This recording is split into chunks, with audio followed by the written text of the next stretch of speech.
안녕하세요. 신혜변호TV 신은숙 변호사입니다. 가족분들 잘 만나고 계신가요?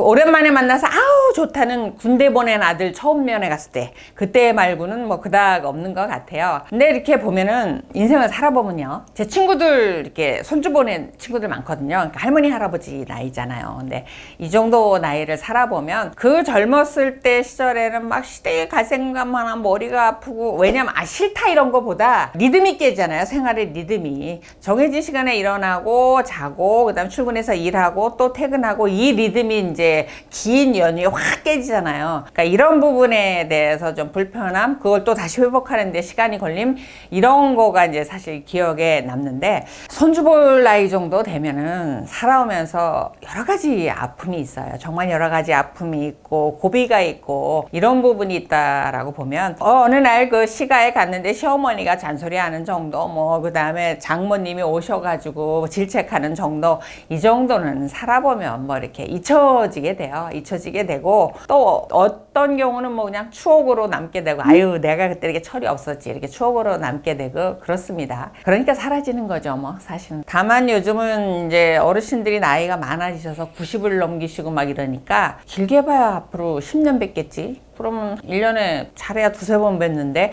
한 20번, 30번도 못 뵙겠네. 이런 좀 아쉬움이 남더라고요. 근데 뭐 이 정도 되려면 꽤 사셔야 되죠. 제가 오늘 명절과 관련해서 영상을 올리고자 하는데, 원래 저는 그냥 명절 때 어떻다 이런 거 정말 싫어하거든요. 왜 올리려고 하냐면, 얼마 전에 상담 오신 아내분이 남편의 정말 독특한 성격, 어떻게 표현하시냐면 가부장적이고 자기중심적이고 라고 말을 하면서 열등감 덩어리다 이렇게 말하는 남편에 대해서 고통스럽다라는 말씀을 하신 거가 기억이 나서, 이 가족들이 모이면 또 그런 현상이 벌어질 것 같아서 영상을 준비했습니다. 오늘은 그 아내분의 남편에 대한 얘기를 하는 거기 때문에 이제 남자분에 대한 얘기를 하는 겁니다. 그 남편분을 뭐라고 표현하냐면 열등감 덩어리라는 거예요. 사회에 적응을 못하는. 그래서 왜요? 그랬더니 이 시가에서 남편을 태양처럼 떠받친답니다. 차남이래요. 장남이 아니고 차남인데, 장남이 말씀으로는 뭐 돈도 잘 못 벌고 이혼도 했고 뭐 제대로 역할을 못 하니까 시부모님한테는 초등학교 때부터 공부도 잘했고 장남에 비해서 취직도 좋은데 했고 결혼해서 애 낳고 뭐 무난하게 살고 있고 이런 차남. 그러니까 이 아내분의 남편을 태양처럼 이렇게 받든다. 태양처럼. 좋잖아요. 태양처럼 받들이면 시댁 가면 며느리도 기원 받겠네. 그랬더니 그게 아니라는 거예요. 남편은 시가에서 태양처럼 받들면서 이 며느리인 그 자신 아내는 무수리 정도, 하녀 정도 취급을 한다는 거예요. 그래서 매사에 예를 들면 어머니 먼저 반찬 해다 주신 거 아범이 안 먹어요. 안 먹었어요, 어머님. 어머님이 이제 연세 드셔가지고 이게 간이 잘 안 맞나 봐요. 그렇게 얘기했더니 무슨 얘기니? 그대로인데 그거를 제대로 따뜻하게 데워서 먹기 전에 딱 온도 맞춰서 올려줬어야 될 거 아니야. 걔는 평생 그렇게만 나하고 있을 때 먹고 살아서 네가 해주는 게 안 맞는 거지. 너는 결혼한 지가 몇 년 차인데 도대체 온도 하나 간 하나 못 맞추니? 이렇게 말씀한다는 거예요. 그러니까 가서 무슨 말을 못 한다는 거예요. 그 어머님한테는 그 아드님이 나의 남편이 태양이면서 군주이면서 영웅이면서 전부인 거예요. 신적인 존재니까. 그 사람은 잘못된 게 없고 틀린 게 없고 떠받들어야 되는 뭐 이런 존재라는 거예요. 그러니까 너무나 자신이 대접을 못 받는다는 거예요. 이번과 같은 명절에 모여서 또 그 대접 받고 계실 거 아니에요, 아내분은. 어머님이 뭐 이제 연세도 많으신데 바뀌시겠어요? 안 바뀌겠죠. 그 어머님이 안 바뀌면 그분의 아들, 내 남편이 바뀔까요? 안 바뀌겠죠. 그런 분들이 그럼 왜 힘들까? 그냥 맞춰주면 되는 거 아니야? 그래, 나 죽어서 하고 맞춰주면 되지. 애들 봐서. 이렇게 얘기하시는데, 자기애가 강한 그 성격, 그 다음에 자기중심적인 성격이, 아니, 우리가 부처님이나 하나님 존경하고 받들잖아요. 그죠? 그분들에 대해서 불만이 없잖아요. 왜냐? 그 사람들은 이중적인 태도를 안 보이세요. 모든 사람한테, 내 가족은 말할 것도 없고, 모든 사람한테 똑같이 자애를 베푸세요. 사랑을 베푸세요. 이러면 그게 문제가 안 되죠. 진짜 태양이고 신적인 존재라면 그래야 되는 거 아니에요? 근데 이 남편은 열등감 덩어리고 집에서는 태양인데, 그러다 보니까 밖에서 하는 거랑 안에서 아내와 자녀들에게 하는 태도가 완전히 다르다는 거예요. 밖에서는 성인군자가처럼, 그러면서 집에만 들어오면은 정말 그 일방적인 권위적인, 그 다음에 명령조, 학대 학대라고 표현하더라고요. 우리 가족들은 학대받고 산다. 이렇게 표현을 하는 거예요. 그러면 안 되는 거죠. 태양이면 태양답게 굴어야죠. 그죠? 태양이 모든 곳에 빛을 줘야 되는 거지. 왜 어디는 저기 어둠을 주고 빛을 이런 거 아니잖아요. 그죠? 그러니까 그 그늘진 데서 학대받는 아내와 자녀들은 너무 이제 불행하다. 이렇게 말을 한다라는 거죠. 그 다음에 또 하나 이 아내분이 못 살겠다는 게 변태적인 성행위를 요구한다는 거예요. 도대체 정상적인 건 욕을 안 한다는 거야. 왜냐?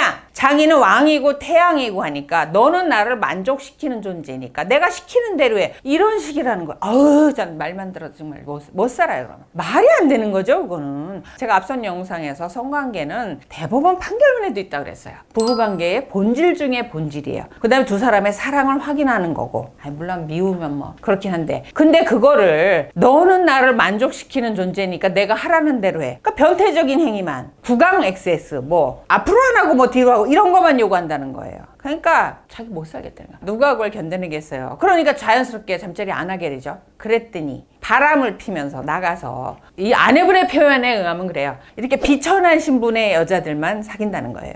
그러니까 뭐 업소를 드나든다든가 아니면은 경제적으로 좀 열악한 여자분들을 만나서 돈 조금 주면서 그러면 시키는 대로 하는 그런 여자들을 만나면서 남잡한 그 성행위를 즐기면서 산다는 거예요. 그걸 그 영상으로 이렇게 찍어둔 거를 봤는데 자기는 정말 짐승이더라는 거예요. 짐승. 그래서 그거를 아내분은 그렇게 표현해요. 자기가 그 자기의 열등감을 극복하거나 또는 충족시키기 위해서 자기보다 한참 아래인 비천한 그 여성들을 돈 조금 주고 이렇게 하는 거 아니냐. 정말 추잡하고 더럽다. 이렇게 표현을 하시더라고요. 그래서 일면 그 아내분의 이해가 가요. 그런 생각이 들면서 보통 우리가 자녀들을 기를 때 그런 생각 하잖아요. 저 같아도 만약에 그 아들이 결혼해서 손녀든 손자든 오면은 요즘 젊은 엄마들 얼마나 똑똑해요. 정말 그 계획적으로 탁 기르잖아요. 우리 세대하고는 다르잖아요. 그럼 저도 그럴 것 같아. 아유 얘 기죽는다 야단치지 마. 자꾸 그러지 마. 저도 그렇게 잔소리할 것 같아요. 그래서 아마 며느리하고 양육 부분에서 갈등이 자주 본다면 있지 않을까. 물론 제가 참겠지만 그런 생각이 들어요. 그래서 우리 생각에는 그래도 우쭈쭈 이렇게 해야 얘가 어디 가서 다 어깨 피고 기피고 뭐 이런 생각이 있거든요. 근데 이게 너무 지나친 케이스죠 지금. 그죠? 그 아이가 세상에 나가서 자기 뜻을 펼치기를 바란다라고 하면 그 이면에 또 뭘 가르쳐야 돼요? 나보다 약한 사람들, 이런 사람들에 대해서 베풀어라, 이것도 같이 가르쳐야 될 거 아니에요. 그래야 내가 위로도 발전하고 아래쪽도 자유롭게 이렇게 돌볼 텐데 이것만 키워나갖고 아나무인인 거 아닙니까 지금. 그런데 자기가 자기 자신을 알아. 자기 그릇이 그게 안 되는 거. 그러니까 그걸 어디서 확인해요? 저 밑에 있는 사람들을 이 돈 조금 주면서 부려먹으면서 확인할 거 아니에요. 이와 관련해서 이제 당부드리고 싶은 게 또 하나 있어요. 남편분들이 저한테 불만을 가지시는 게 이제 아내분들의 외도는 언급을 안 한다고 하는데 아내분들도 외도 굉장히 많이 하시거든요. 근데 남자분들과는 그 외도 상대방에 좀 차이가 있습니다. 남자분들은 뭐 자기들은 외도 아니라고 하는 성매매 부분, 윤락업소든 하는 뭐 이런 걸 외도 아니라고 하는데 이렇게 손쉽게 돈으로 이제 성을 살 수 있는 부분이 많아서 그런 부분. 그다음에 직장 내에서 여자를 사귀는 부분. 요즘 뭐 그다음에 골프장에서 진짜 많거든요. 그렇게 외도의 대상이 다양해요. 근데 그거에 비해서 아내분들은 그게 그렇지를 못해요. 그러다 보니까 아내분들은 수영을 배우면서 골프를 배우면서 탁구 요즘 배드민턴 뭐 많죠? 그 레슨하는 분들하고 외도가 상당히 많아요. 문제가 많이 되고 있고 저희가 남편분들이 아내가 외도를 했다고 해서 상간남 소송을 하겠다고 왔을 때 절반 정도를 차지하고 있는 것 같아요. 그걸 가르치는 거. 근데 요즘 떠오르는 그 가르치는 레슨 하는 분들이 있습니다. 그림입니다. 그림. 얼마 전에도 제가 캠핑 갔다가 아는 분이 동생이라고 데리고 오셨는데 여자분 그림을 그렸다고 그림 좀 봐달라고 이렇게 해서 봤어요. 어우 굉장히 잘 그리더라고요. 그래서 잘 그리네요. 뭐 이런저런 얘기하고 했는데 그 그림을 가르치는 선생님들하고 이 참 문제가 많다라는 생각이 드는데 한 남편분이 아내가 외도를 했다고 와서 상간남 소송을 하겠다고 하면서 그때 역시 그림을 가르치겠다라는 뭐 전직 뭐 대학 교수라고 왔다라고 해요. 그러면서 아내분들을 그렇게 이제 세뇌를 시킨다는 거죠. 너 정말 그림 잘 그린다. 거기에다가 나의 영혼을 더해서 조금만 가르치면 넌 정말 대한민국의 이름을 날릴 수 있는 화가가 될 수 있다. 아이고, 제가 그래서 그랬어요. 본인이나 크세요. 본인이나. 지금 우리나라에서 유명하다는 화가나 이런 분들이 개인적으로 아내분들이나 이렇게 아마추어들을 가르치지는 않습니다. 그런데 정말 주변에도 보면 그림을 배우고 계시고 그림을 그리고 싶어하는 아내분들이 많으세요. 당부드리고 싶은 거는 예술의 세계라고 하는 것이 일반 생활에 찌들은 우리 생활에 있어서 굉장히 매력적으로 다가올 거예요. 왜냐하면 순수하니까. 예술은 순수해야 되는 거니까. 하지만 그건 본인의 착각인 경우가 대부분인 거죠. 대부분인 거고, 그걸 이용해서 특히 전업주부 여러분들 그림 배우겠다는 이런 분들을 거느리고 외도를 하는 분들이 굉장히 많으세요. 그래서 한 번은 경기도 이런 어디였는데 남자분이 80이 다 되셨고 저를 찾아온 그 여자분은 40대였어요. 근데 사실혼인지 알고 자기는 살았는데 정말 지극정성으로 잘 모셨는데 어느 날 아들이 딱 나타나더니 아줌마 또 뭐야? 나가세요 그러더라는 거죠. 아니 왜 말을 그렇게 하냐고 아버님하고 내가 같이 산 세월이 어쩌고 하니까 그 아들이 그러더래. 아줌마 이 열성거락 안에 순서도 안 들어와요. 그러더라는 거예요. 그러니까 너무 억울하다고 오셨더라고요. 그래서 제가 안타깝더라고요. 그 사람들의 이게 말의 유예에 당하지 마시고 아내분들 수영, 골프 뭘 배우면서 그분들과의 외도는 좀 고민을 해보시기 바랍니다. 제가 상간남으로 소송해서 이렇게 보면은 그 아들 말대로 10명도 넘습니다. 동시에. 이런 부분 주의해 주시기 바랍니다. 오늘 영상 도움이 되셨다면 좋아요, 구독하기 부탁드립니다.